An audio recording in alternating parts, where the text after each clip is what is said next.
All right, this week on the Tennessee Titans Squad Show, we talk about training camp. The first few days of training camp are in the books. Offensive takeaways, defensive takeaways, and maybe some unsung heroes as the Tennessee Titans Squad Show starts now. Tighten up. It's the Titans Squad. Sponsored by Gametime. Everything Tennessee Titans every week. Covering all the big hits and game-changing plays from the heart of Music City. The way only the Locked On Podcast Network can. Squad up. The Titans Squad Show starts now.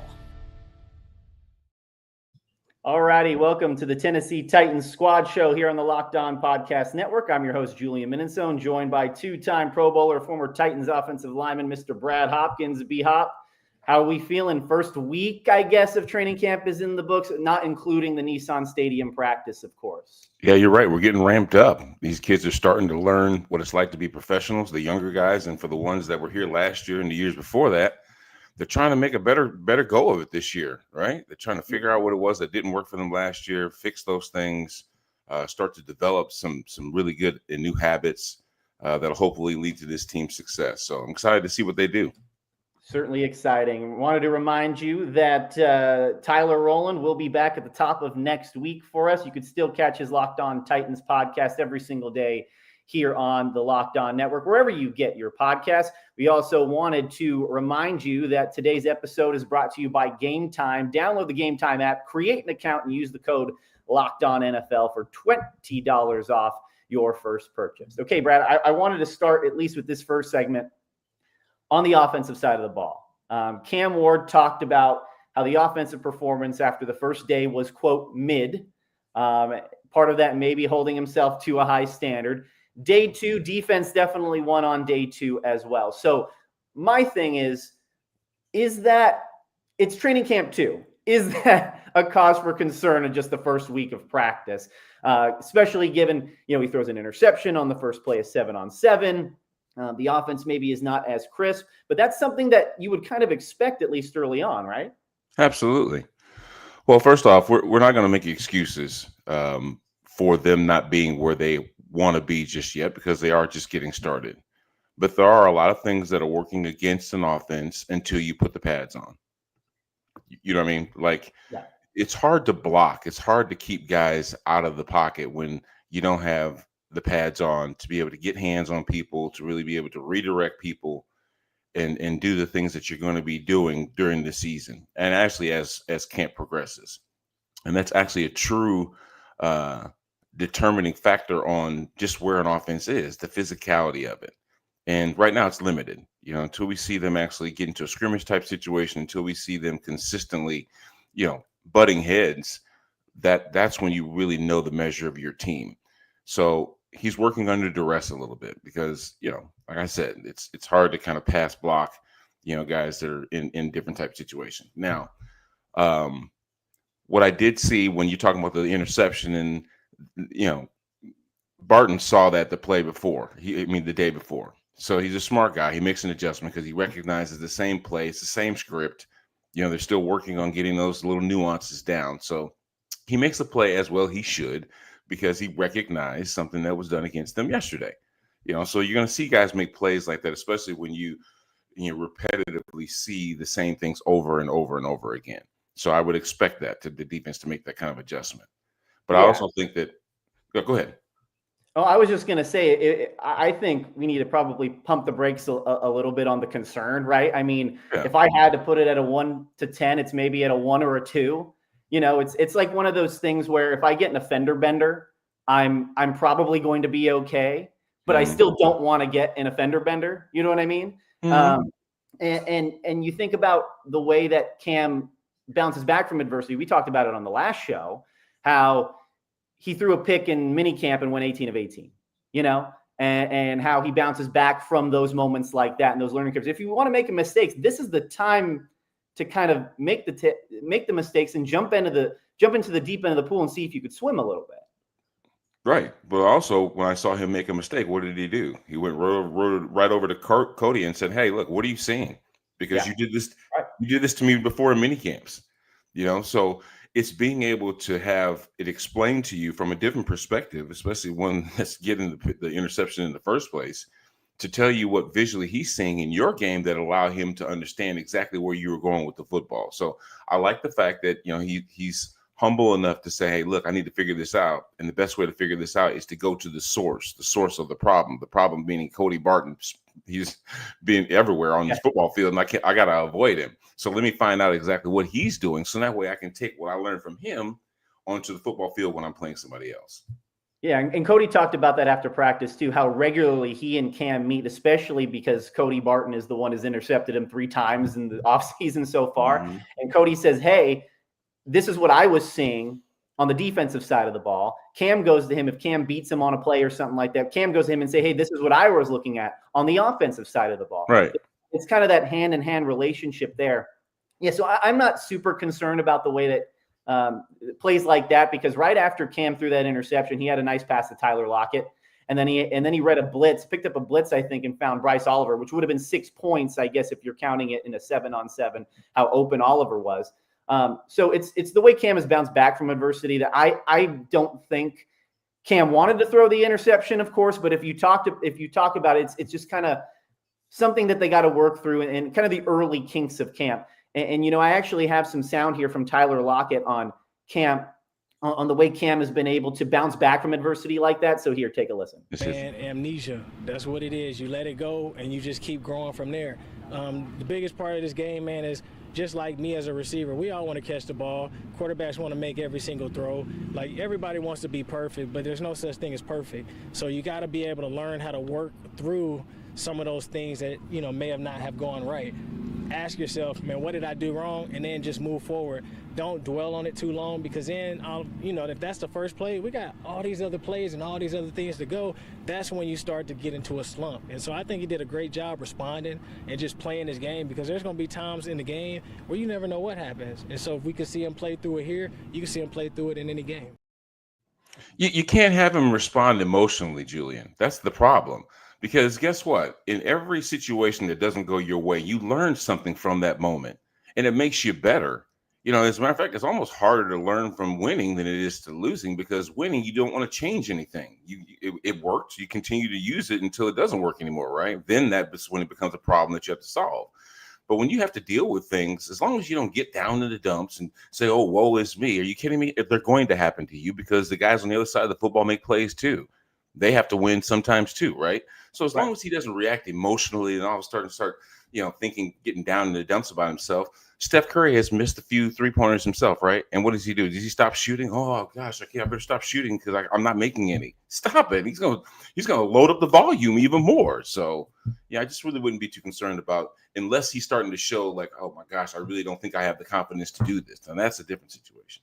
Yeah, the big thing is not letting one mistake become two. What did we see last year a lot, especially not to down Will Levis, but I mean, it was kind of between the ears for him sometimes when one mistake or a fumble or an interception would implode into multiple bad plays, and that doomed the Titans last year, right? As far as the coaching staff point of view of this, when you have a guy as confident as Cam is, how do you kind of handle that? Do you think he's somebody that we let him kind of be and let him kind of talk to his teammates and talk it out? Or is he somebody you think would rather take that constructive criticism, or is it a kind of a combination of both? Well, it's what you said right there that's the determining factor, constructive criticism. It's one thing to criticize somebody, and it's not criticizing. Well, I don't know why criticizing and critiquing sound different. Criticizing you means I'm getting on to you about something. You know what I mean? I'm telling you about yourself. These are probably some things that are negative, I don't like. That's criticizing. But critiquing means, hey, look, these are some things I'm noticing about your game. And you can take what I'm saying as a grain of salt, or you can take it as law that you need to change some of these things. So I would rather have him be critiqued than criticized. And when you have good coaches that understand exactly that balance, it's okay to get on a guy every now and then. You know what I mean? Sometimes people need yelling at, but I wasn't one of those players that needed to have someone screaming and spitting in my face, because first off, I felt bad that I let the team down. I felt bad that I didn't accomplish what it was that we were trying to accomplish. Okay. So I'm going to go out there and do my best to make sure that doesn't happen again, like you mentioned earlier.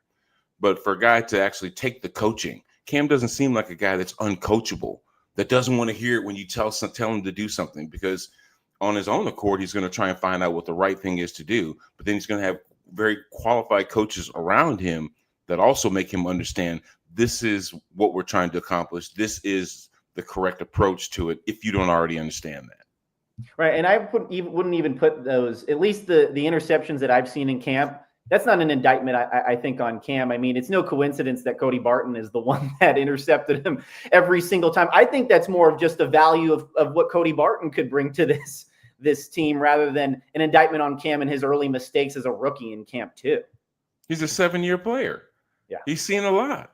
You know what I mean? This guy's a veteran. So working against a rookie with a limited playbook, he's going to make those plays. He's going to make those adjustments because he's seen a lot, you know. But the one thing that, like you just mentioned, he will become a tutor.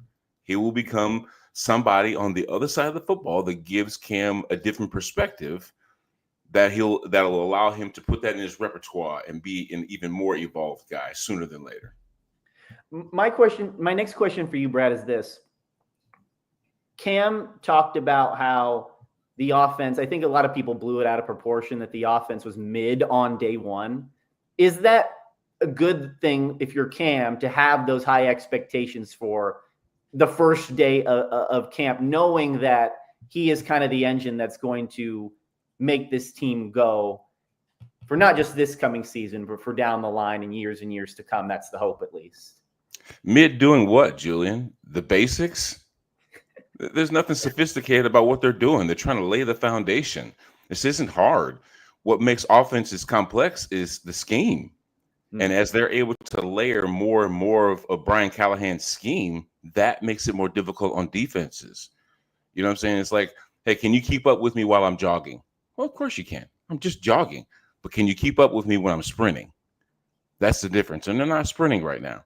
They're learning the nuances. They're learning how to play with each other. They're laying the foundation. This is the base stuff. They're not, doing play action. You know what I'm saying? They're not setting up a defense for the plays that they really want to get to. They're not game planning each other. They're going out there and they're competing. You see, they're putting on the helmets and they're going out there and they're going through what they're learning in the classroom so that way they can get, acclimated with it, run that system, and then start doing the things that are going to be more game time speed as camp progresses all the way up into the regular season. And that's hopefully what we're going to see as camp continues. We're going to talk about Mr. Cody Barton and the defense on the other side of the break, including another rookie that I think we should be keeping an eye on, that only made his second full practice, at least, with the Tennessee Titans. We're going to have that when the Locked On Titans podcast, the Titan Squad show, returns. All right, everybody. Have you ever decided at the last minute to head to a ball game with friends or family? Maybe it's game day and you suddenly realize that you want to be in the stands. Well, that's exactly where Gametime comes in. It's the easiest way to grab last-minute tickets without the stress. And with the money you save on tickets, you could splurge on food, drinks, merch, or even invite a bigger group to come with you. Gametime makes it possible. Now, Gametime makes buying tickets fast and simple. Prices on the app actually drop the closer you get to first pitch, and they've got incredible last-minute deals too, clear seat views and lowest price guarantee. That takes the worry out of buying. Now, I went to the Home Run Derby in Atlanta this year. It was a lot of fun. Wish I would have known about Gametime sooner, and now you do. Now, take the guesswork out of buying tickets with Gametime. Download the Gametime app, create an account, use the code LOCKEDONNFL for $20 off your first purchase. Terms apply. Again, create an account and redeem the code LOCKEDONNFL for $20. Download the Gametime app today. Last minute tickets, lowest prices guaranteed. All right, Brad, we're back. We're going to talk about the defensive side of the ball.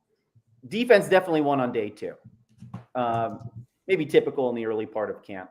But as little stock as we put into maybe the offensive, maybe a few mishaps or mistakes or detail-oriented stuff early, how much stock or how little stock do we put into the defense dominating at least early on in camp? Actually, I think the defenses at this stage of camp and where they are designed to dominate, because what they're doing is reacting to what the offensive play calling is and what they see by positioning and things like that, right? So they're not coming to the line of scrimmage with a play design in mind that they have to execute. What they're trying to do is recognize what the fronts are, recognize what the formations are, recognize where the quarterback is by position, and then react to what they see these guys doing. It's not hard, you know what I mean? So unless you've got a bunch of youngsters out there that really are still learning and trying to understand exactly what's going on, then it can be problematic. But when you got guys like Cody, like we mentioned earlier, going on his third team, 7 years in the league, has had multiple contracts of multiple years and, really is efficient at what he does. And you surround this defense with guys like that, like Draymond Jones, like Xavier Woods, like L'Jarius when he's healthy, the veterans that are on this team that have seen these times, Sebastian, Joseph Day, these kind of guys that understand exactly what that looks like. They just need to be in their position. They can't get out of position and create liabilities for that defense. And that's not what they're doing. So, it's almost by design where we are right now. Now, until you see Callie say, hey, it's a scrimmage type situation. It's live. When he says it's live, you know what that means, Julian? That means, hey, we're game planning. We're doing something specific to try and attack the defense. We're not just doing the base stuff. We want to see you guys compete. And that leads all the way into a preseason game where there's a little bit more added to what they're doing that makes an offense look more like an offense and not just out there, running 7-on-7 type stuff. So by design, I think the defense is supposed to win most of those situations. Yeah, Cody Barton's going to be, I think, huge for this team. I mean, we've talked about him throughout this show already. Not just the interception that he had on Cam yesterday, but it's 3 interceptions through Barton. And like I said, I think that's no coincidence. But on top of that, he's going to be playing alongside a young guy. You talked about him being, a vet. He's going to be playing alongside a James Williams or a Cedric Gray or an Otis Reese, somebody like that. And the experience is going to be invaluable for moving along a young player like that, especially early on in camp. How big are, I mean, it goes without saying, but you were a young player once. How big is that veteran experience, that veteran presence, especially when you're going through a first camp, or even a second or third camp, like a lot of these guys are? It's monumental. For me, I was fortunate enough to get drafted to a team that was laden with veterans. The former head coach of the Tennessee Titans, Mike Munchak, was my left guard when I first came in as a rookie when starting. There's experience there. Once he retired, they slid Bruce Matthews over there. He and I played alongside each other for 10 years. He already had 10 years in the league by the time I got in there. Then there was Sean Jones on the defensive side of the football, William Fuller on the defensive side of the football. Hell, Wilbur Marshall was the guy that we picked up in free agency that I counseled him a lot on what it was that he saw in my game that I needed to improve on. You know what I mean? So that experience, it goes a long way in kind of, keeping the anxiety down. When you have guys that first off believe in you that are in those positions as veterans and they say, hey man, you can do this, Hop. I remember one time I had a guy, Julian, his name was Jeff Legwald. I think it was Jeff Legwald. He was a defensive lineman for the Jacksonville Jaguars. And this was going into my third year. I'd say third year because I'm still a young guy relatively. And I had Lagerman. That's who it is, Jeff Lagerman. And he was playing for the Jets. And he just whooped me from top to bottom as a rookie. And I was feeling terrible. And as I was walking off the field, I get this tug on my jersey.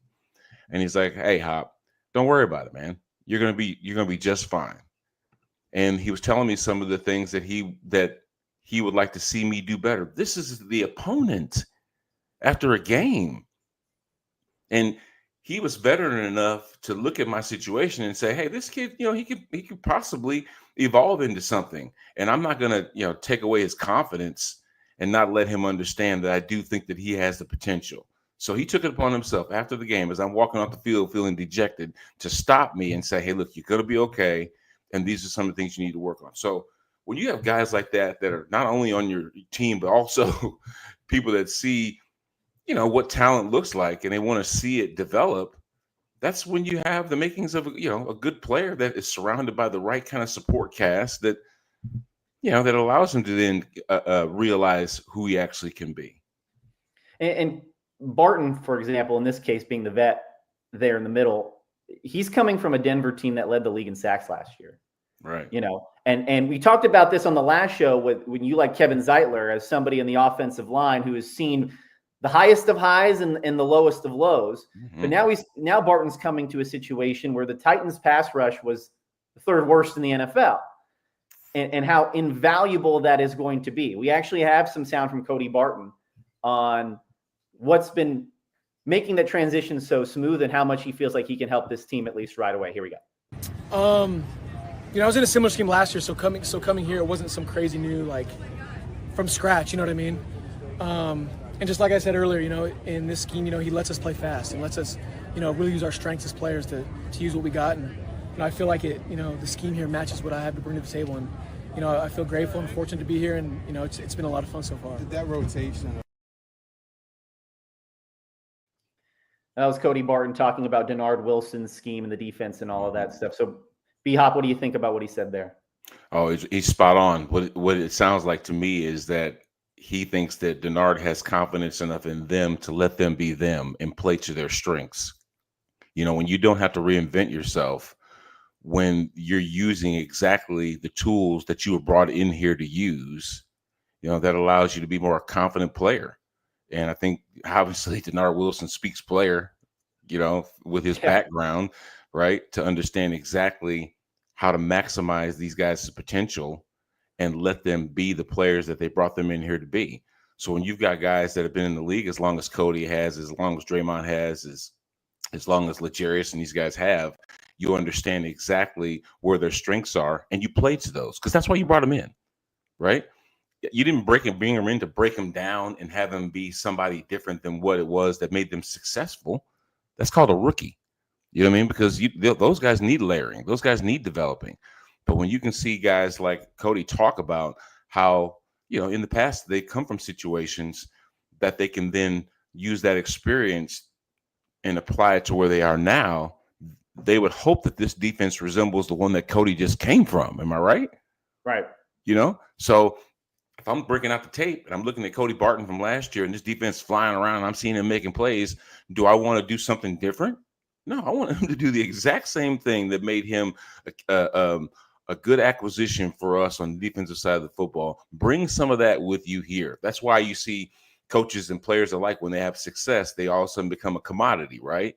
Because people see what it was that they did successfully and they say, hey, look, if we can get that here, then we should have a good chance to have some of that same type of success. And I think any Titans fan would love to have the Denver Broncos defense that they had last season. You talked about some of the young guys too, and though Barton had the big interception on day 2, I think, at least to me and to maybe a lot of the media members on the sideline, a lot of the oohs and ahs came from a play from Kevin Winston Jr., the safety, the rookie. I mean, we knew coming in that we've just been hearing because of his injury. We've been hearing, he's going to be he's a first round talent, but we got him later in the draft. And then yesterday, his second full 100% practice, full go, he clocks Josh Whyle over the middle and then rips the ball from him. Now, Josh Whyle is not a small guy by any stretch of the imagination. Big time. And Wiley, I think that play is huge in like kind of a big picture sense of Winston, a rookie, not backing down and saying, hey, we are here to compete. You may have been on this team before, Mr. Wiley, but we are here to compete as rookies. We are the cornerstone pieces of this franchise, and we're trying to change this winning culture. Like, we need to wake up. Like, we are here to compete. What do you think about Kevin Winston Jr. and what he could provide for this team? I doubt, Julian, that he called him Mr. Wiley. Probably had a few other things that he wanted to call him. But it actually, I listened to Taylor Zarzour, obviously the new voice of the Titans, talking about Kevin and what he brings to the table. And the one thing that he said that resonated with me was energy. He brings that energy. that's what defenses need. They, you hear all that chirping and buzzing and flying around and trash talking and stuff. That's part of their game. That's part of what motivates them. And you don't have to poke and prod a guy to get out of his shell and to be this dude that's flying around making plays like that. That's an advantage, especially early on. So what the defense brought and what Kevin brought were energy that needs to be in place for this team to have success. Denard Wilson loves the type of energy that his team's playing with. And you're right. They're out there to get better. So guess what? The next time Josh Wiley's in a situation where he sees Kevin Winston Jr. coming downhill, what's he going to do? He's going to secure the football, right? He's going to make sure that this situation doesn't happen again. And in a weird sort of way, Kevin made Josh better just by doing that. You know what I mean? Because now he's very cognizant of what can happen if you don't secure the football. If put it this way, if you don't bring your hard hat and lunch pail, then they're going to basically take your lunch. That bologna sandwich that you made and you plan on eating at lunch, he's eating it. You know what I'm saying? I think it also says something to Kevin Winston, the kind of player he is, that he's coming off that ACL injury. The fact that he's already kind of full go 100%, and Mike Borgonzi, the GM, and Brian Callahan both talked about it in their pre-training camp press conferences, that he was here all summer long, like rehabbing and working and grinding. And you talk about the Titans wanting to bring in guys who love ball, right? Who really are football guys. I think that is the perfect example of somebody who is going to be rehabbing from a very serious injury, but knows his opportunities in front of him and is not taking it for granted. We saw a player retire unexpectedly earlier. Yeah, right? You want guys who want to be in the building 24/7. And Winston is part of that rookie class that, you talk about Cam waking up at 5 a.m. with the offensive players and watching film, and then Winston being at the facility every single day this summer. I mean, I think that bodes well for at least the class of player and the character of player that you brought in, because I don't think you can teach character like that. Not to give Lorenzo Carter a little bit of, he realized that, hey, I can't compete like I want to. These injuries are it's just too much to overcome. I'm going to always be dealing with this stuff. I remember at one point in time, what's the quarterback for the Indianapolis Colts, and the one that just constantly kept getting hurt, and then just finally said, yes, Andrew Luck. He just finally said, man, I'm spending more time in rehab and in the training room than I am on the football field. This is just, I can't do it anymore. So when he recognized that, I understand that. But I think when you're talking about Kevin and him being here all the time, rehabbing, that rehab and that injury might have put him in the position that he's in right now to be confident, because he has spent so much time in the building, because it is familiar to him, because he does know the support staff, because he has to work to make sure that he's ready to go.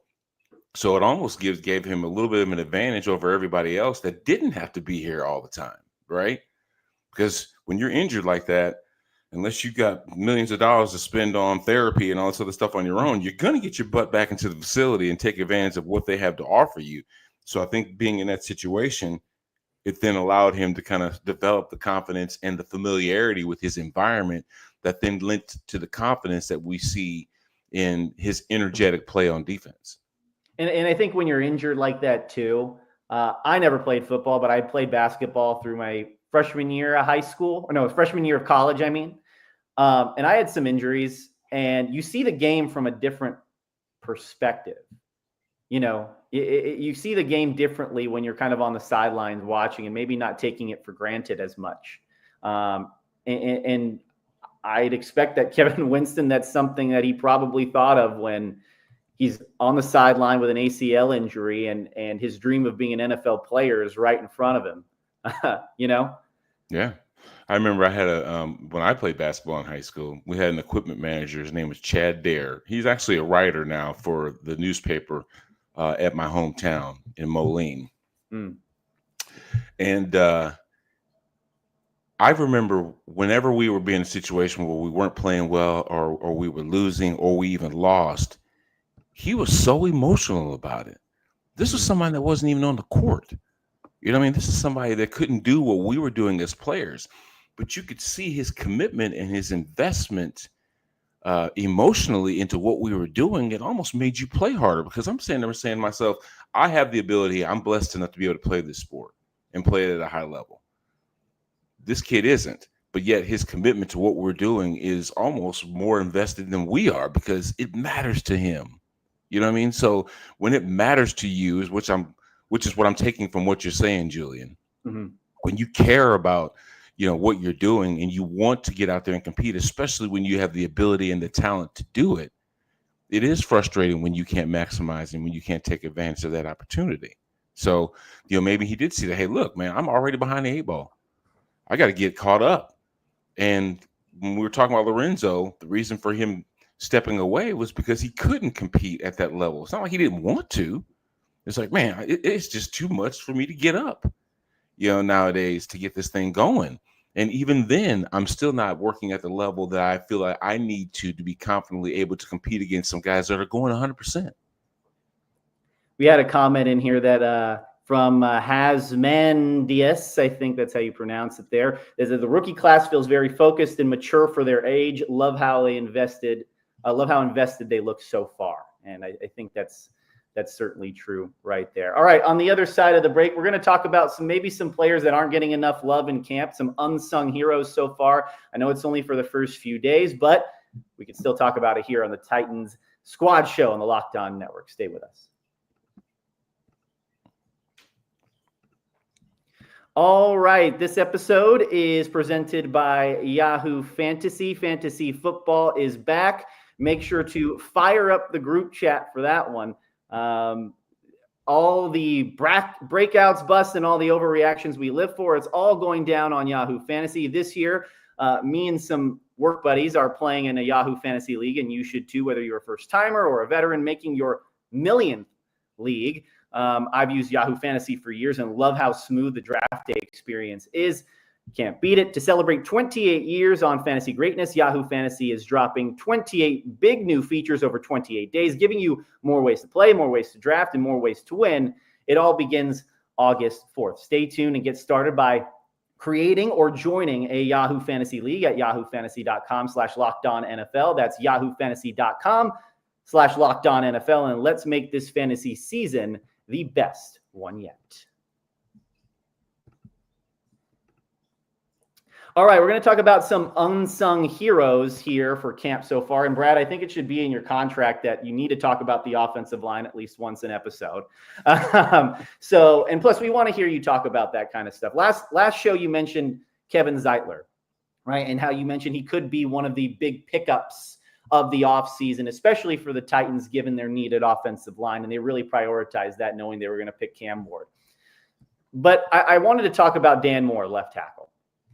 On that side of the ball. They brought him in 4 years, $82 million.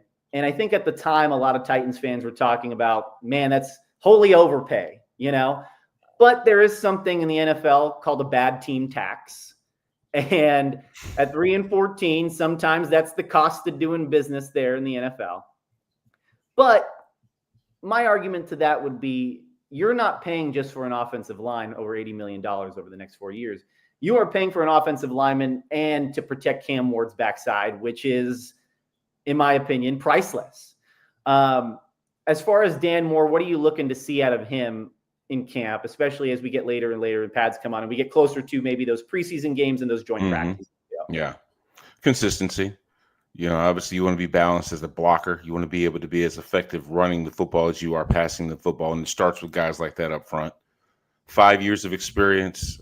He's seen some difficulties. 2023 was probably his worst season, but we did see him get incrementally better in 2024. I think that week 18 against the Bengals, the last game of last year, was probably his worst game when you look at the PFF grades and whatnot. But for the most part, I think him being a starter in the National Football League, it says a lot, because he's seen a lot, especially in that Steelers offense. And he's a 4th-round pick. You know what I mean? Meaning 4th round, that's some value there. You know what I mean? So in 2021, the guy comes in, breaks into the league, and has seen enough reps to, qualify who he is as a player. And I think it's just he and Peter getting on the same page. Now, the thing is, I have to mention the guys around him because as offensive linemen, this, Julian, you can't do it by yourself. Right. You're only as good as the unit. You know, you can have 4 dudes that are blocking their butts off, but if one guy breaks down and all of a sudden gives up pressure or whatever else, that's all it takes to blow a play up. So you've all got to be working in unison. I remember I had a coach, Bob Young, back in the day, say, we all got to perform like ballerinas. When you look at ballerinas, they're never out of sync, right? Mm-hmm. They're always almost synchronized, you know, and that has to be the case. There has to be an unspoken language. There has to be consistency in where you're lining up, recognizing the defensive fronts and what you're trying to accomplish in every single play. So I think that Dan and Peter understanding that unspoken language, them getting used to one another, being able to pass off stunts, being able to recognize blitz situations, being able to recognize, all the things that a defense is going to try and do to break down that protection. The more reps that they have together, the better they'll be as a unit. So it does start with veterans like Dan, like Kevin, that are leaders. Shoot, Kevin's been in the league 14 years. You know what I mean? This guy's seen it. And he was probably part of one of the league's best offensive line units last year. So taking what he learned, helping JC get on the same page, helping another veteran like Lloyd Cushenberry when he's healthy and able to get out there. I know he's going to be on the PUP to start training camp. That's the physically unable to perform list for those that might question that. But, you know, when he's healthy, he showed last year that he's a really good acquisition. So I would expect to see more of that with these 3 veterans added to this offensive line. And another thing there, Peter, this is going to be his 3rd year in the league. He talked about yesterday after practice, not going to set a goal for himself as a Pro Bowler, but he wants to get to that level. He's looking for a consistent left tackle next to him. He hasn't had the same one in his first 2 years. And you're talking about Dan Moore with that 4-year contract. I think that is going to just add to the cohesion of the unit as you're talking about. How huge is that going to be to having just the same guy next to you, knowing how they tick, how they work, how they play, and just when you're talking about an offensive line, that's probably the position group on the field that needs to be in unison the most. Yeah. You know, I'm going to say this. I thought for the future of it that JC and Peter could be that left side for the next dozen years. You know what I'm saying? And that could have been the case. I don't think that JC got moved to right tackle because he was inefficient at left. Right tackle was a problem. Right. And so what they did was they filled it with a guy that they started out playing left. Then they brought in a left tackle. You see what I'm saying? Sure. So I think that they filled the need at right tackle by having a guy that, you know, sure, I know he was a rookie last year, but is now going into his 2nd season with that much more experience and showed to get better every single game, basically, right? Maybe he tailed off a little bit at the end there, but the season was already, it's already whatever. Yeah. I'm not gonna say it's hard to keep focused, man. There's nothing you're playing for. It's hard, but he'll be better for that.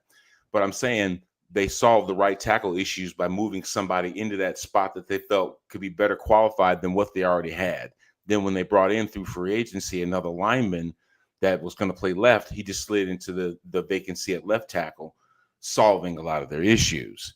But I thought that for the most part, he and Peter were going to be a nice young core of guys on that left side that will play together forever. Now you got Peter going into his 3rd year. You got Dan going into his 5th year. Those are 2 relatively young players that can play together. See, I have to think of it like that, Julian. I have to think of it like these guys are going to play together forever because that's what makes an offensive line unit good. I said that Bruce Matthews and I played alongside each other for how long? 10 years. That doesn't happen very often. No. But when you can keep that nucleus together, when you can keep that core together, the things that they're able to accomplish are because you have consistency of a marriage up front. You see what I'm saying? Mm-hmm. And that's why I'm hoping that Dan Moore sticks around, not only these 4 years that he just signed for, but give him another bite. You know what I'm saying? Because think about it. He'll be under 10 years. Linemen don't really start getting going to the 8, 9, 10 years in the league, right? Right. So, and Peter, the same thing. You know what I mean? Peter's contract will be up. His rookie deal will be done. I guarantee you they'll exercise that 5th-year option. And they'll get his butt back in here for a little bit more, for another bite at that apple. And they'll continue to grow and be more successful as the years go by. We're going to hear from Dan Moore right now, talking about just that being kind of a foundational piece of the offensive line. Here we go. It's hard, bro. Like I said, that communication aspect is huge. So when there's constantly turnover in that position, and you can't really gel next to someone each and every year, it makes it tough, having to bond with somebody each and every offseason. But I feel like me and Pete, we're getting on the same page, and hopefully we can be a unit. See? Mm-hmm. Exactly. And I hadn't even heard that bite yet, so but it's the point he made is correct. I didn't even think about that, like during the off season. When bonding stuff, the team chemistry stuff that doesn't get shown out on the football field. Yeah. That's huge. On Thursdays, linemen usually get together and go out for drinks and wings, because Thursday is usually the last hard practice that you're going to have. Friday, sure, it's a practice, but it's more just to make sure that T's are crossed, I's are dotted. You understand exactly what you're going into. Saturday is just a walkthrough before you travel. So Thursdays, after that hard practice is done, you take a shower, you go in there and watch some film. It's like, hey, where are we going to grub? Where are we going to, build that bond? And that happens weekly, right?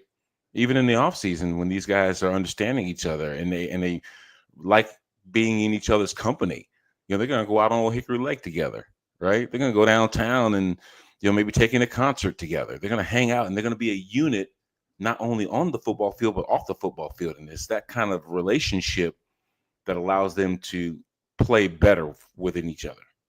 What's the over-under on wings that a whole offensive line can put down, Brad? Is it what should I set the over-under to 200? Let's see. So you got 5 dudes. Well, now hold on a second. You got tight ends that come in there too sometimes, and occasionally a running back. And now and then a good quarterback, he'll show up too.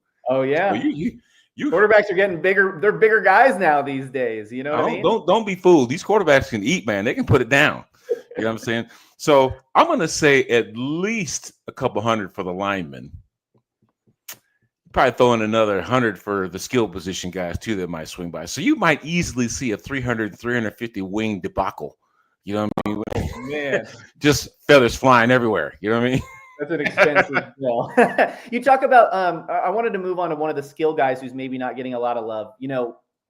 A lot has been made about Xavier Restrepo. We talked about him on the last show and his relationship with Cam, and he's become kind of a fan favorite.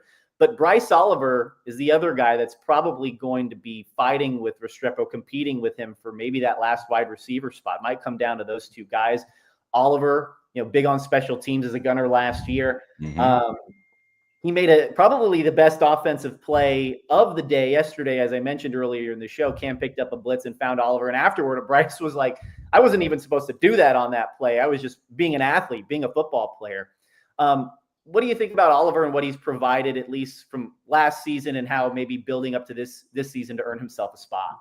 Well, think about it. He got activated from the practice squad in November last year, after being waived at camp and brought back to be on the practice squad all the way through week 9, I think it was.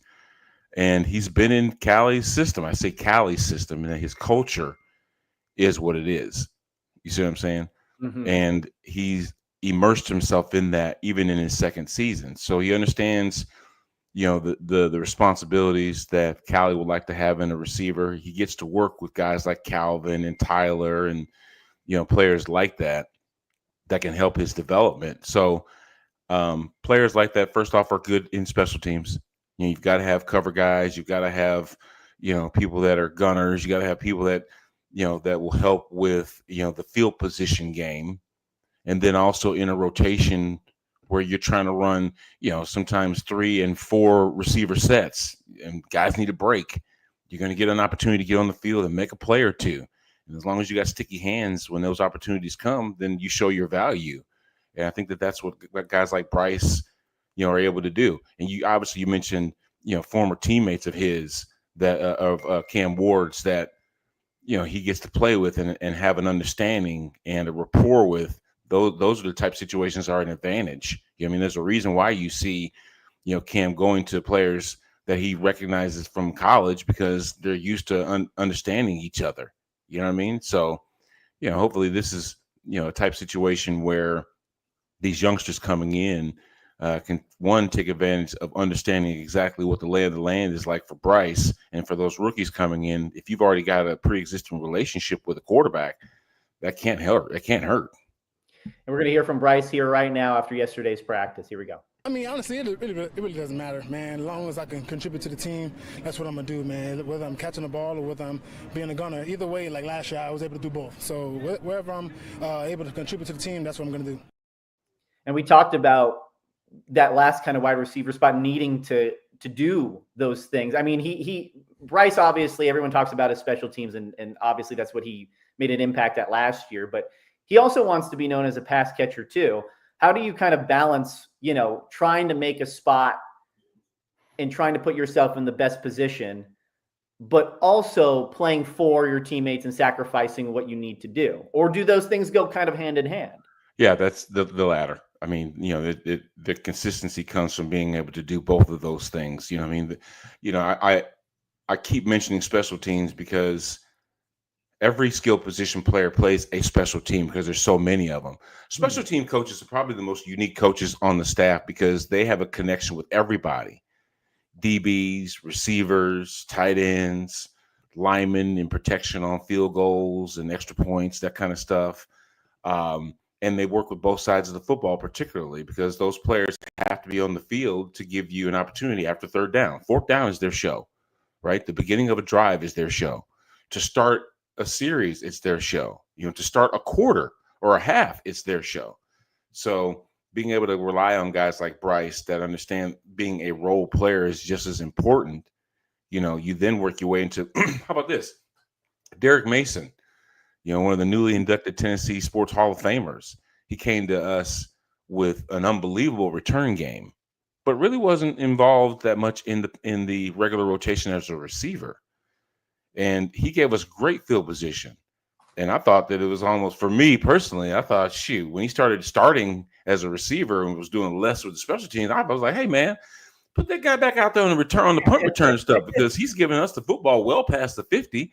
If he's not going to score a touchdown on his own, so, sometimes you miss their availability when it comes to being, giving you good field position, but you also understand that their goal is to get into the regular rotation and hopefully be a piece that's relied upon. And, eventually I think Bryce, if given an opportunity, whether it be injury or just performance, get a chance to showcase his skills like that.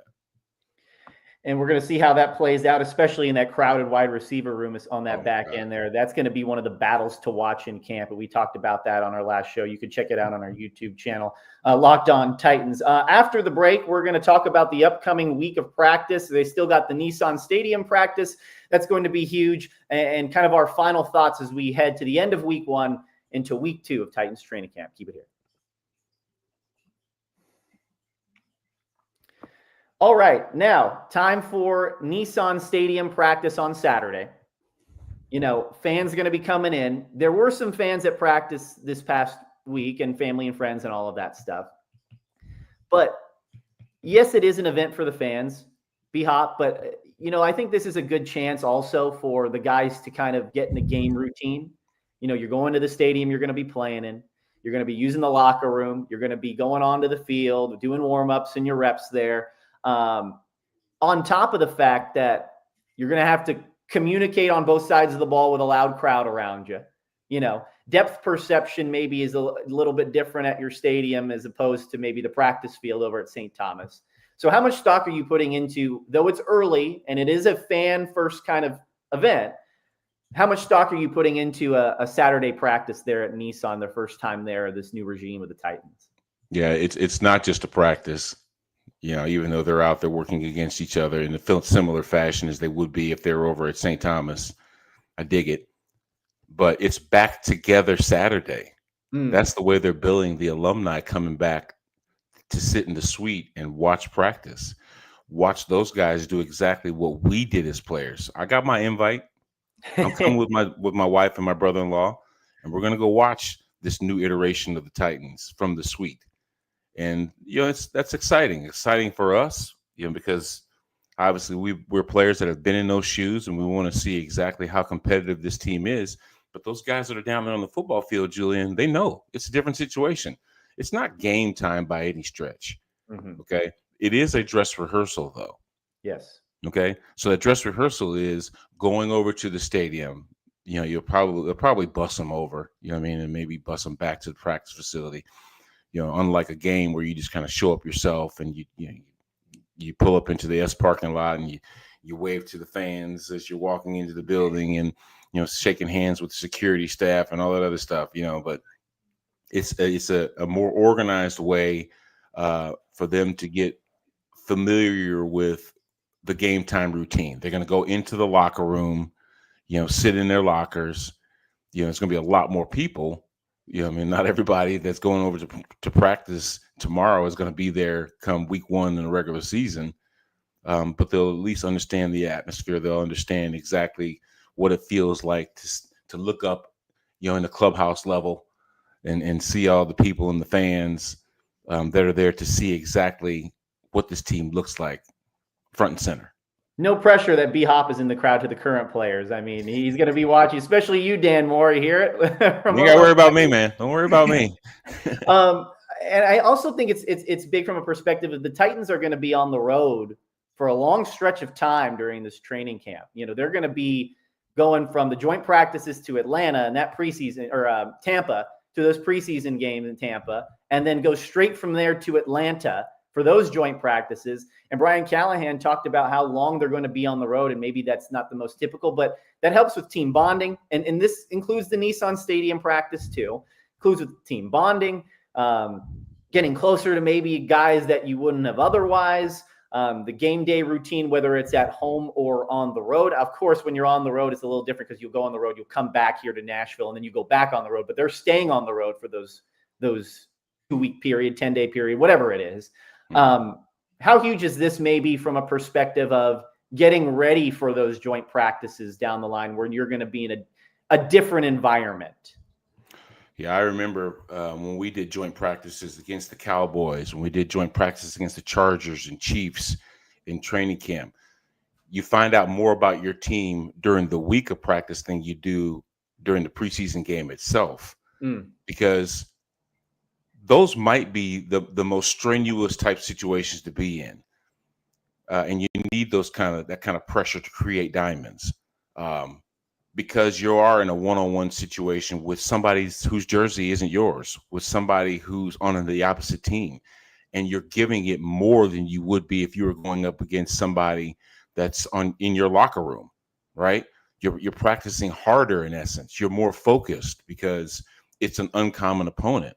It's not like when I'm going on doing 9-on-7 over at St. Thomas and, something happens on the football field and whatever, we're going to go and talk about it in the building. No. You won't see that guy again until tomorrow's practice, and you hope to get better from what happened the day before. So it creates the most competitive environments when you're working against another team in practice, because practice then allows it to be more individualized and focused on, these 1 or 2 players at a time versus the team doing whatever it does and all the things that happen during that. So I like the fact that they're going to be working in that type of environment so much this offseason, which to me makes it more palatable to lose a preseason game, right? Because I don't need to see another preseason game, more than I would like to see these teams practice against one another, because that is the best type of situation to see exactly what I have and to create a more competitive environment, which will be more indicative of what my team is going to be trying to accomplish in the regular season. So I like it. As far as what you're looking for when you go at the end of week 1 into week 2 of a training camp. Cam, at least for his side of things, talked about timing and ball placement is everything. Oh, yeah. And I imagine that's just something that's just going to get better with time. I mean, the guy is just in his first off season, second training camp practice. That's only going to get better as you go on into training camp. But as long as the attitude and the confidence and the willingness to do it is there and to get better is there, I think that's the solid foundational first step. What are you looking for? And typically as a player, obviously former player, from week 1 to week 2, where do you think the biggest jumps need to be made? Well, to quote Cam Ward, he said, everything revolves around timing, in my opinion, that and ball placement. That's very prophetic. I think when you think about a guy that understands he can't hold on to the football, that ultimately creates problems. Sometimes you can bring more pressure on yourself because you don't know where you're going with the football. That type of confusion is detrimental to an offense. So him understanding, hey, look, I got to go through this progression quickly. I got to get the ball out of my hands and put it in the right place for these quarterbacks or for these receivers to make a play on the ball and ultimately do something with it after they catch it. That's super important. So I think him recognizing that early on. Now, I know you might see a lot of check down type stuff early on, but you'd rather have a check down in the sack. Look at Caleb Williams. What Caleb Williams struggled with was what? Trying to make the big play develop by holding on to the football and creating more pressure for himself that he didn't need to have. So they're already coaching him up there. Ben Johnson's already coaching him up there to say, hey, look, this is what we're going to do. You got that first read. If they take it away from you, you snap to your second. You snap to your third. You get that ball out of your hands. And then that way, Peyton Manning made a living of it. You couldn't sack Peyton Manning because, first off, he did a 3-step drop. That ball was gone. And who Peyton was as a quarterback, that made receivers be where they're supposed to be. Because he wasn't scared about, getting in your face and saying, hey, look, dude, I got to get this thing out of my hands. And if you're not where I need you to be, you're not going to see this football. So run the right routes, be in the right place, catch the ball when I throw it to you, and then let's continue.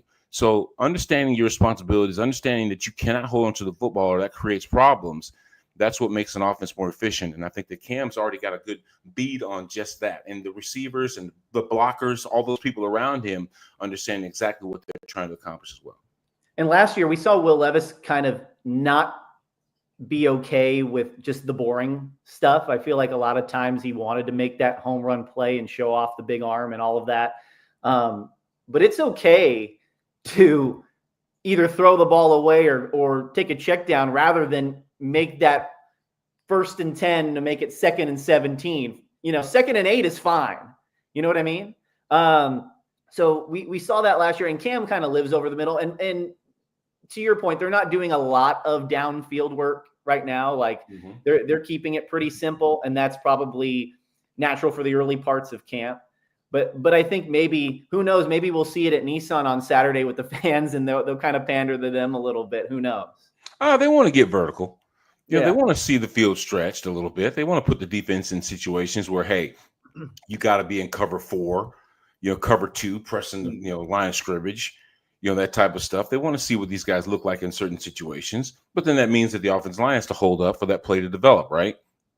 If the receiver on a go route doesn't have the opportunity to get 20 yards downfield because he's under pressure already, the quarterback, then that's a problem. So they've got to be able to hold up. He's also got to disguise where he's going with the football. I'm not going to be sitting there stare down my receiver out there at the X and say, well, guess where I'm going with the football, defense?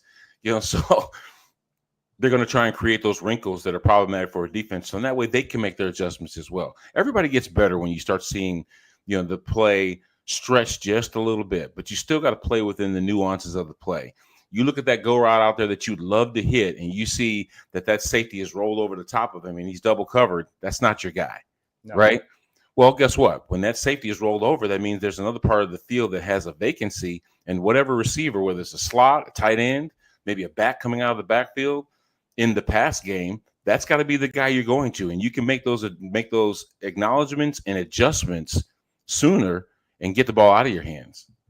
And Cam almost threw a second interception to Barton yesterday because he stared it down the whole way too. To your point, that was a dropped interception that Barton actually was thinking about that more than the actual ball he picked off earlier in the practice. So certainly things to keep an eye on as we're moving forward into camp. Last thing for you, Brad, most serious question of the day.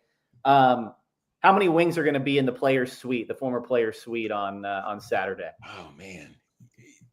They usually do a good job of feeding us, I'm kind of hoping instead of wings, because it is earlier practice, the suite opens at 10:30. I'd rather have some grits and eggs, man. Some hash browns. Most important meal of the day. I don't know about that because I usually fast. But, do you? Okay. Oh, yeah. I don't usually eat till like 1 o'clock. But I like to have some breakfast food. You know what I mean? That gets my day started. As far as like being in that environment, I love to have an egg sandwich while I'm watching these kids practice. Well, if you see B Hop, you're one of our listeners, and you see him out there at Nissan Stadium, say hello. He's a nice guy. He doesn't bite hard. So you can see him out there, and we'll be out there covering all the stuff, and we'll have it for you here in the Titans Squad Show next week. I think that's a good place to end. Make sure you get the Titans Squad Show and the Locked On Titans podcast with Tyler Rowland wherever you get your podcasts on audio. We're also on YouTube live every Tuesday and Friday, at least tentatively right now. Love talking Titans with you and hearing you. Of course, make sure to keep those comments, like, subscribe, all that fun stuff. We may even read some comments during the show like we did earlier today, and we'll hear from some players as well. But for now, I'm Julian Minenzone. That's Brad Hopkins. Thanks for listening, guys.